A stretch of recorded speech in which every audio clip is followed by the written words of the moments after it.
All right, we're gonna have a look at the single arm lat focus cable row now. Where this has a massive advantage over its bilateral friends is that we actually can't quite get into that fully short position with a bilateral variation, because actually to get there, we really do need a little bit of lateral trunk flexion and also rotation as well in order to actually get that elbow right into that origin point where the lat inserts around that iliac crest there. So if we get Charlie to set up, there's a couple of ways we can go about this. We can have a slightly more upright seated position. We can have feet both on here. We can have a bit of a split stance, whichever he feels the most comfortable with. That's ultimately what we're going to go with to get the best out of the exercise. Now, if we think about this as well, we also have to just be mindful, where's our hip position here? So you can see Charlie's pelvis is a little under. We'd want to pull that maybe a bit more neutral, just get his lower back in a really comfortable position, and then we're good to go from there.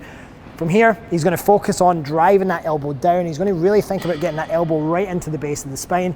Now, like we mentioned, the big advantage he has here is he can think about bringing that armpit down towards the hip and also the elbow round into the base of the spine. So he gets, like I said, that little bit of flexion and rotation. I will do one more clean rep, Charlie. So elbow driving down and then round into the base of the spine. Now, a couple of mistakes that we're going to make, and actually the first one I'm going to mention is actually starting to rotate and turn too early. We don't want that to happen right from the get-go, because then we start just working a lot of those trunk rotators, far more than we really need them. We want to hold that torso rigid, and just as he gets toward end range, then we can add in those little extra touches.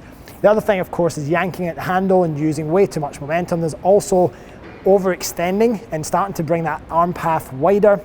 Those are technically two, I suppose, separate mistakes. We've almost got the arm path as one, the extension's another, but either of those two almost mistakes for this exercise is ultimately going to end up taking us away from training the lats and to that shortened position and start working far more towards like the rear delts and the mid back. So last time, focus is going to be on elbow driving down towards the floor and then round into the base of the spine. Take your time here, really contract the lats, milk it as much as you can in that shortened position.